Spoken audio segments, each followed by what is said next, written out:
Hello friends, welcome to ED action. இன்றைக்கி வந்து ஒரு சூப்பரான ரொம்பவே சிம்பிளான மொறுமொறுப்பான உருளைக்கிழங்கு சிப்ஸ் தாங்க செய்ய போகிறோம். ஃப்ரெண்ட்ஸ் ஃப்ரை ரொம்பவே டேஸ்ட்டாக இருக்கும். ரொம்பவே சிம்பிளான ரெசிபி தாங்க. எப்படி செய்கிறதுன்னு பார்க்கலாம். இந்த வீடியோ பார்க்குறவங்க லைக் பண்ணுங்கள், ஷேர் பண்ணுங்கள், சப்ஸ்கிரைப் பண்ணுங்கள். இப்போ வாங்க எப்படி செய்கிறதுன்னு பார்க்கலாம். ED action family. இப்போ வந்து இந்த சிப்ஸ் செய்கிறதுக்கு வந்து நான் ஒரு 2 உருளைக்கிழங்கு தாங்க எடுத்திருக்கேன். இது வந்து ஈவினிங் ஸ்நாக்ஸாக டக்குன்னு செஞ்சிடலாம். ஒரு 5 நிமிஷத்தில் செஞ்சிடலாங்க. இப்போ பாருங்கள், இந்த உருளைக்கிழங்கு வந்து தோல் எடுத்துட்டேன். தோல் எடுத்துட்டு இந்த மாதிரி சைடுக்காகவே கட் பண்ணிடுங்க. அப்போ தான் நம்மளுக்கு ஈஸியாக கட் பண்ணுறதுக்கு வரும். இங்கே பாருங்கள், இந்த மாதிரி கட் பண்ணிட்டோம்னா நம்மளுக்கு கட் பண்ணுறதுக்கு நல்லா கரெக்டாக வரும். இப்போ இதை பூராமே நீல வாக்கில் கட் பண்ணி எடுத்துக்கிறலாங்க.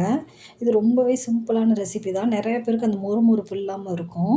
இது நம்ம செய்கிற மாதிரி செஞ்சோம்னா கரெக்டாக வரும் நம்மளுக்கு மொறுமொறுப்பு.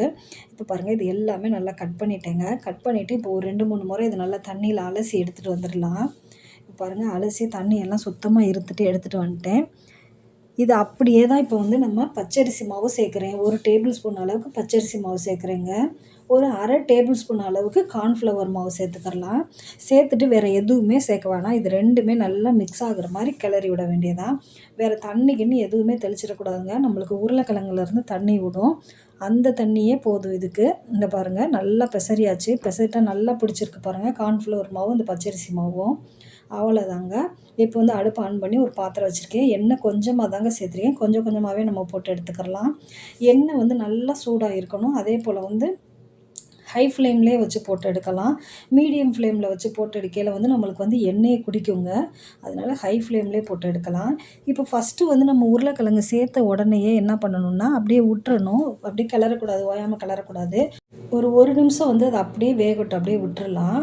விட்டுட்டு வந்து இப்போ நம்ம ஃபஸ்ட்டு தடவையே வந்து மொறுமொறுப்பாக எடுக்க வேண்டாங்க. லைட்டாக இது வெந்தால் போதும். இப்போ நம்ம எடுத்துட போகிறோம். அதுக்கப்புறமா திரும்ப வந்து இதை லைட்டாக ஆற வச்சுட்டு திரும்ப எண்ணெயில் போட்டு எடுக்கையில் தான் அந்த மொறுமொறுப்பு நம்மளுக்கு கிடைக்கும். இப்போ பாருங்கள், லைட்டாக தான் வேக்காடு வெந்திருக்கு பாருங்கள்.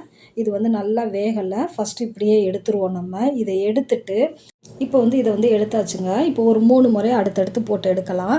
இதை எடுத்து ஒரு தட்டில் லைட்டாக ஆற விட்டுருவோம். ஆறிடுச்சுன்னா நம்மளுக்கு திரும்ப போட்டு எடுக்கையில் நல்லா மொறுமொறுப்பாக வந்துடும்.